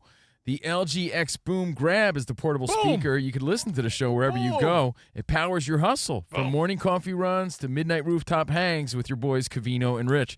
Enjoy vibrant sound with up to 20 hours of playback. And now save 25% off at LG. Life's good, real good. LG.com with code FALL25. Bring the boom. Bromy. X Boom. Boom. And for 40 years, Tire Rack. What's up, Tire Rack? They've been helping customers find the right tires for how, what, and where they drive. Ship fast and free. You got free road hazard protection, convenient installation options like mobile tire installation. TireRack.com, the way tire buying should be. And we do this every week, football season. It's time for a little Showtime Mahomes trivia. The mostly lovable Patrick Mahomes. Truth is, I want everybody to love me, not just the refs. It's time for some NFL trivia. I'm here. Yes, we know you're here. All right, Patrick Mahomes here to play Showtime Mahomes trivia. FSR Security walking our broke Patrick into the main studio. Yeah, man, what's up? You guys talking smack about the Chiefs, worrying about week 3. Worry about yourself.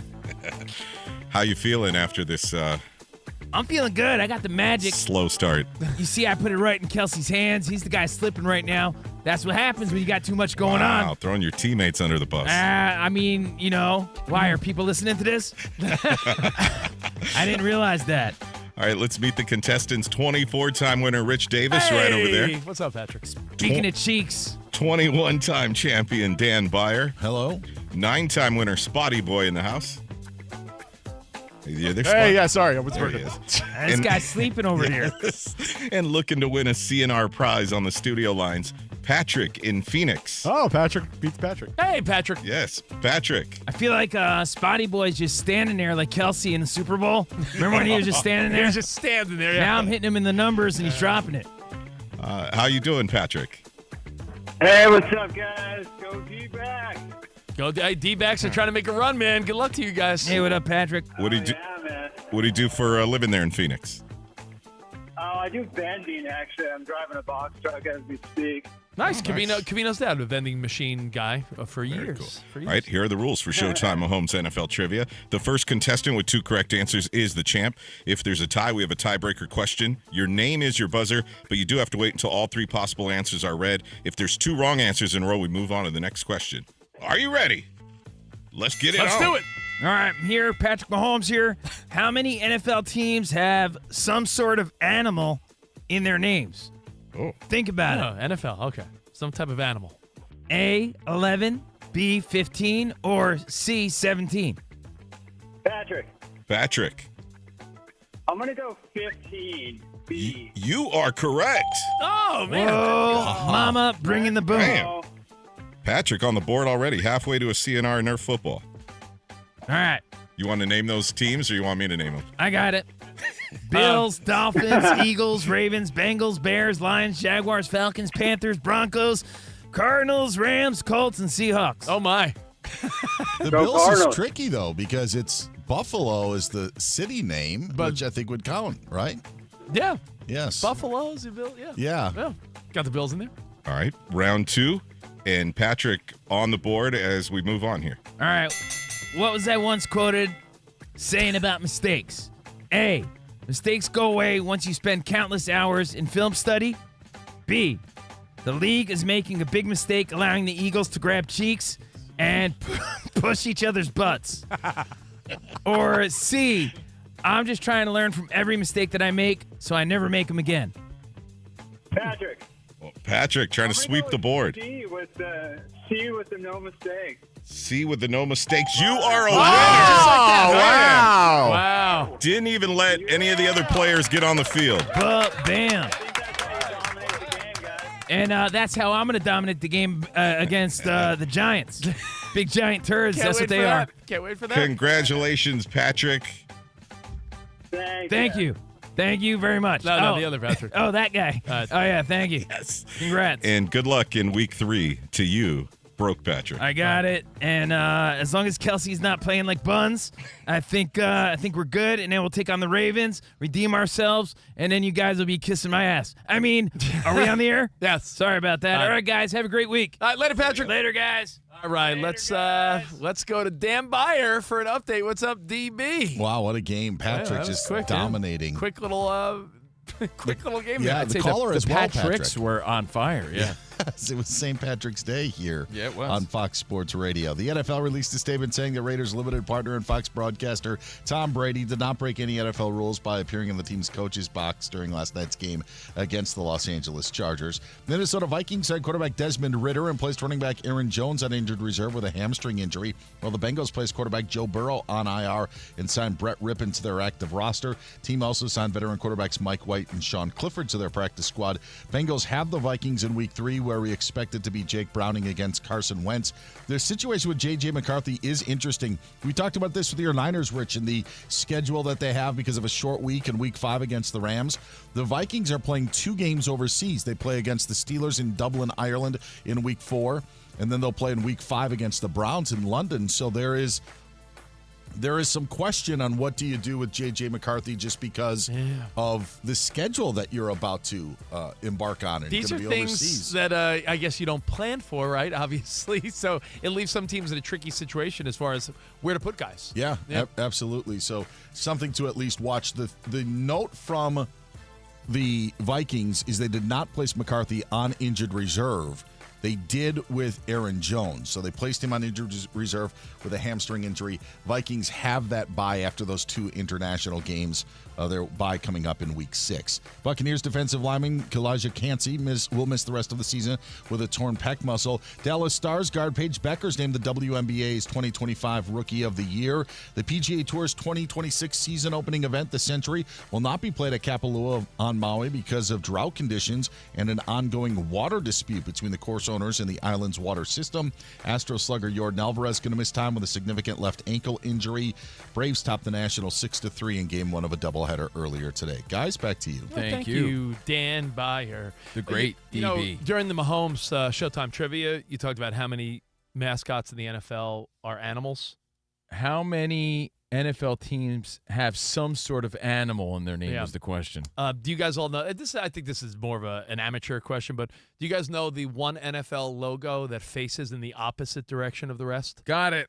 You know, just off the top of your head? Dan Byer, I'm guessing you know since you're a logo guy.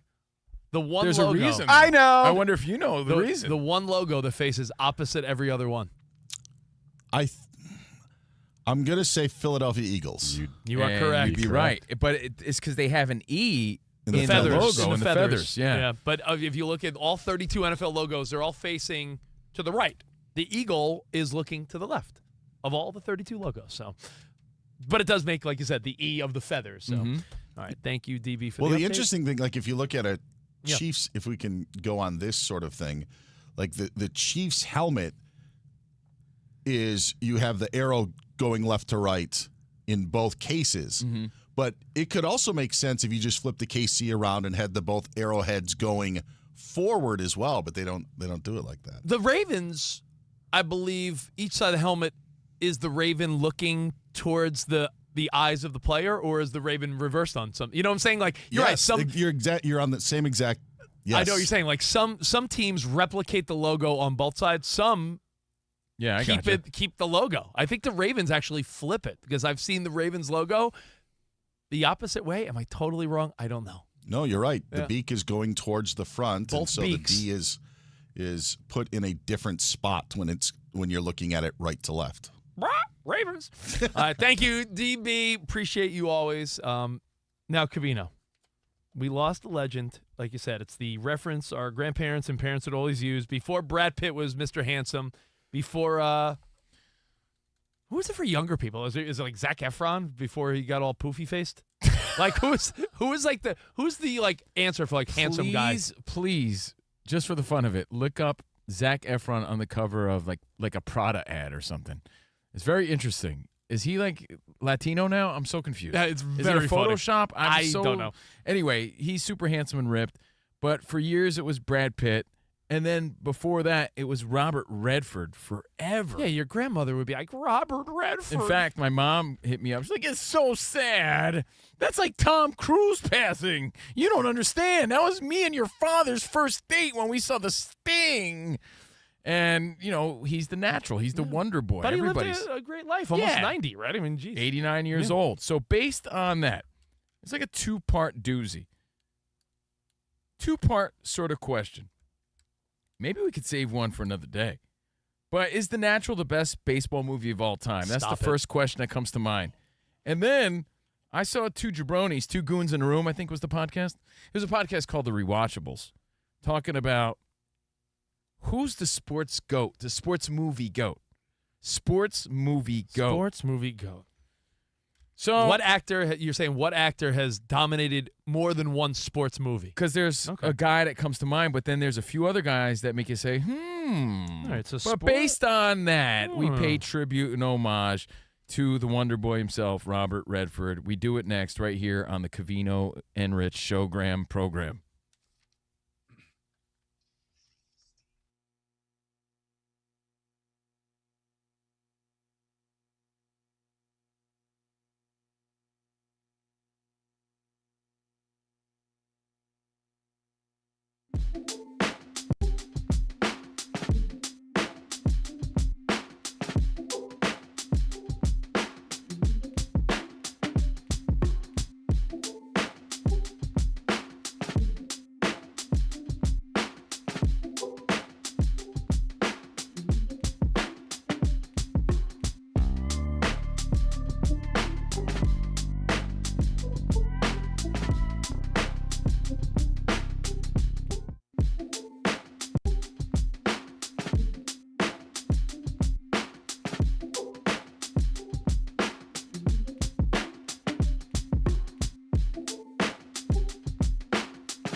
It's Covino and Rich on Fox Sports Radio. Are you ready? Yes! We talk about pop culture, we talk about sports, we talk about life. It's a friendship on the radio. When you talk about the best athlete in the world, you're probably thinking Jim Thorpe, right? I'm thinking Bo Jackson. I'd have to throw myself at the age of 12 into the conversation. You are the home run champion. When you find the commonality between sports and life, those analogies and conversations are the best. You were dating some girl, and you were like, hey, babe, let's watch The Sixth Sense. Her mom walked in.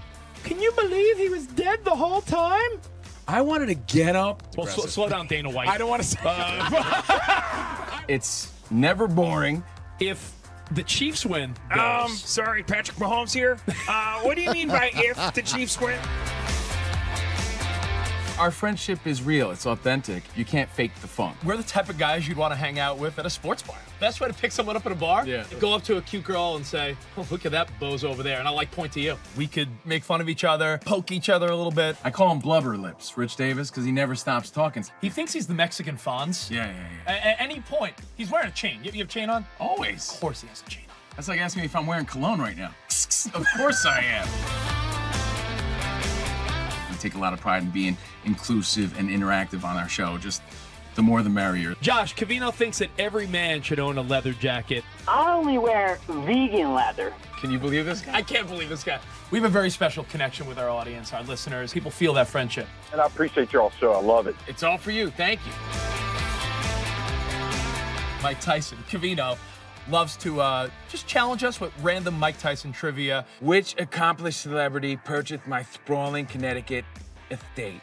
I'm going to go 50 Cent. You are absolutely correct. 50 Cent. I love his song. You can't schedule a big event during a big sports moment. My family member scheduled their wedding the same night as a Julio Cesar Chavez fight. Everyone was glued to that fight instead of doing the electric slide. This is weak. Unbelievable. You're very tricky.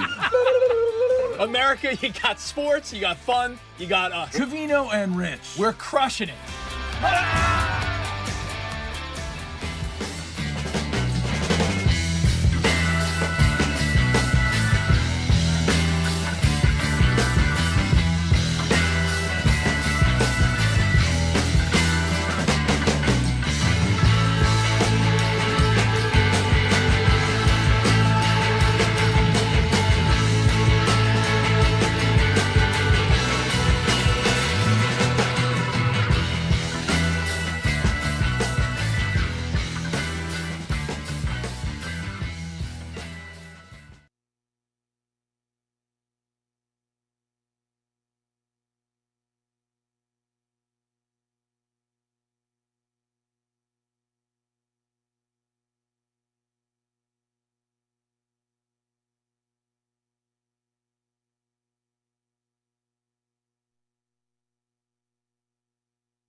Mike Tyson's in the news. He was being interviewed on the Katie Miller podcast and made a really interesting confession. I don't know if you missed it. Here it is. Would you rather be forced to watch The Notebook every Friday night or never be able to watch sports again? I want to watch The Notebook. I love The Notebook. That's one of my best movies. You just lost right there, baby. You lost big time. What are Mike Tyson's other secret favorite movies? When you think about it, there could be a ton of movies, Mike. There's a lot of great rom-coms out there. What would you start with, maybe?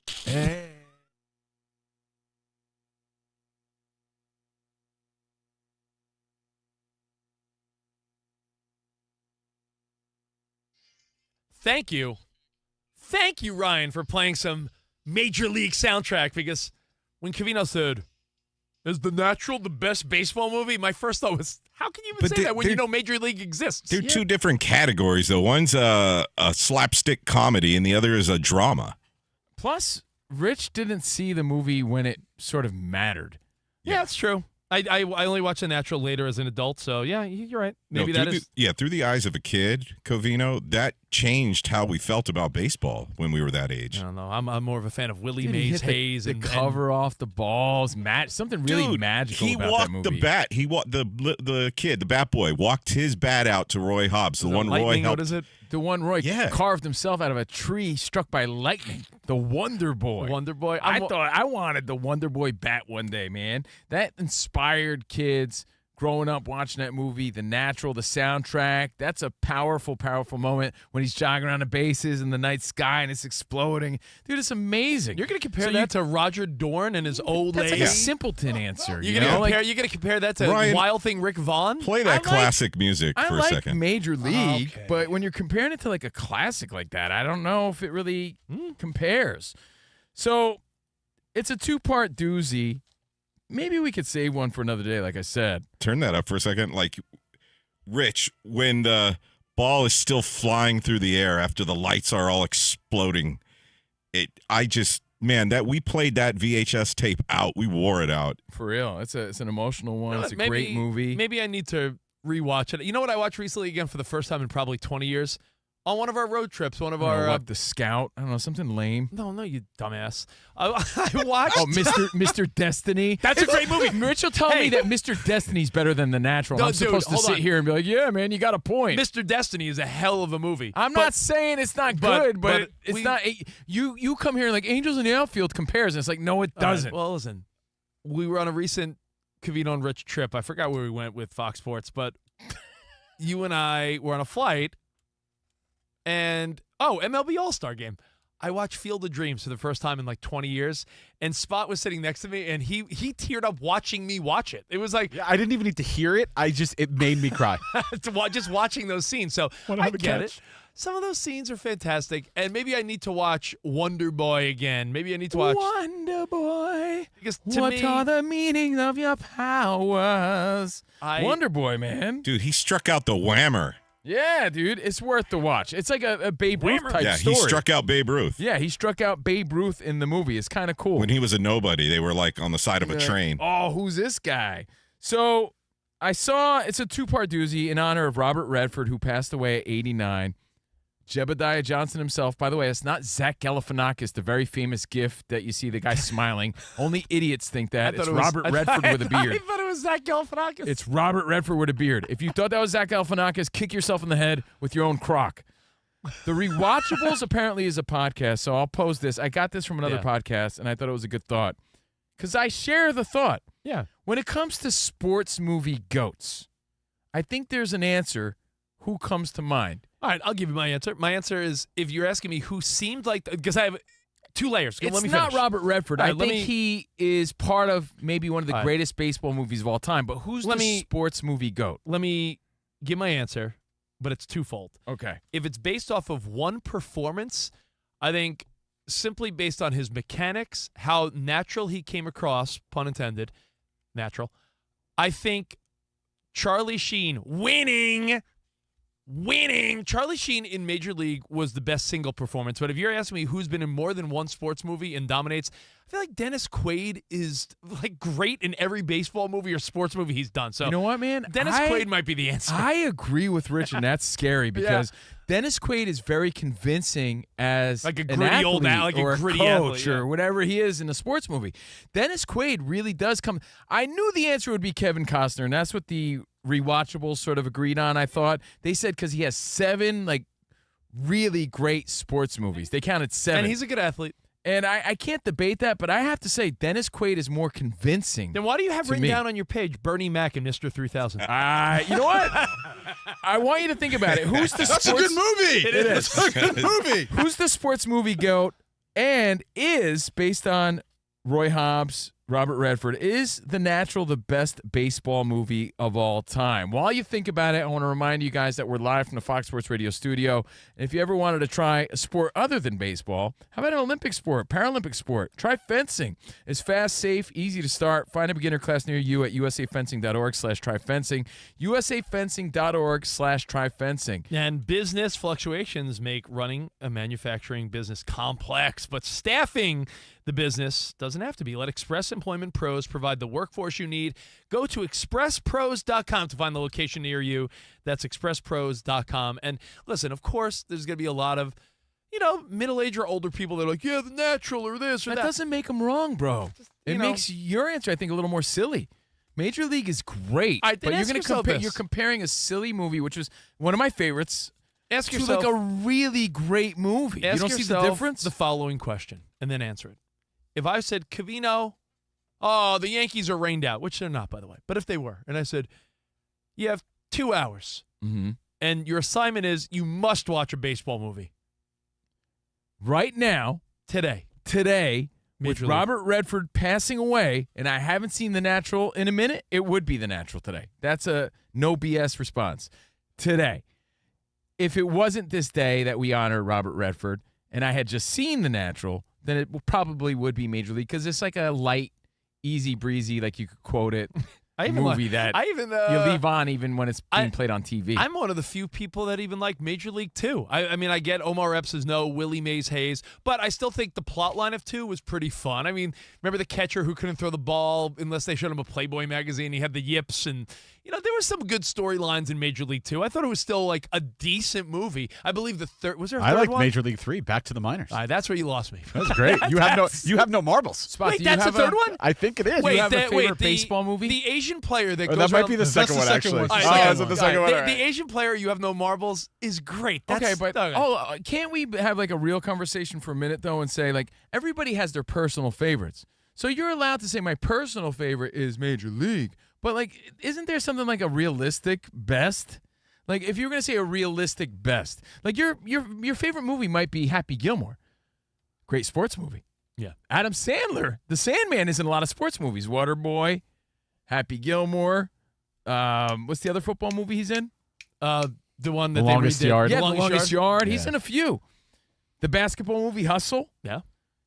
So Happy Gilmore might be your favorite movie, but like, it's not the greatest movie. That's just Rich's favorite movie. I get it. Like, So if- I'm if- saying, when people ask when me, you're really talking a serious conversation, don't you think The Natural carries more weight than It's like- Major League? I It get really is like comparing like Dumb and Dumber to Shawshank Redemption. That's what I was Right. saying. Yeah. It should be 2 categories. Okay. One, best sports drama of all time, best sports comedy of all time. no, like, I but mean- that's what I'm saying. Rich is giving me his Yeah. personal favorite as to like what is really the best. Because people have argued for years between Field of Dreams and The Natural That's as fair. the 2 best baseball dramas. Danny, I can't argue that sentiment, that serious baseball and I movies. can't argue that you love Major League the best. That's your preference. Could I give you one You know more? what? Go ahead, Spot. I was going to say, you know what else is a great serious baseball movie? For the Love of the Game. Kevin Costner, another Kevin Costner film. That's why they're saying he's the sports movie. It's a little goat. bit more drama, and it's a great movie. A lot of people like 8 Men Out as far as serious movies. I thought that was a boring movie. Didn't like it as much. I think and I love Field of A Dreams. League of Their Own. I don't Field like of you. Dreams I is don't like tough. that. I don't know why. I never got into it. But you know what? I did like 61, the Roger Maris one. Dude, with great movie. Billy That's Crystal. underrated. Billy Crystal was great. With Barry Pepper, Billy Crystal made it. I got one question. I'm curious if we go around the room. There's 5 of us in the room right now. I'm going to give you a movie. I want you to tell me if you consider it a baseball movie or is it not. Because I feel like such a big part of the movie was on the baseball diamond. Do you think Naked Gun would be considered a baseball movie? No. A good half hour of that movie. No, a good half hour of that movie. No. The last half hour of that movie. No. I Must Kill the Queen, Reggie Jackson. That's like saying Enrico- Fatal Attraction is an Easter movie because the bunny rabbit. Yeah, there's a baseball element involved, but it's not a baseball movie. Come on, Enrico Palazzo. No. Now batting Armando Crescione. All right, so think about Crescione. it. Let us know. Frank at Drebin would have Covino had to and be a Rich. pitcher. Exactly. At Covino and Rich at Fox Sports Radio. You're out of here. Who's your sports movie go? Is it clearly Costner? But what's the best baseball movie of all time? Is it the late greats Robert Redford's The Natural? We'll see you guys mañana. Have a great Tuesday night. Enjoy some tacos. We'll see you tomorrow. Arrivederci, baby. See you in the promised land. Goodbye.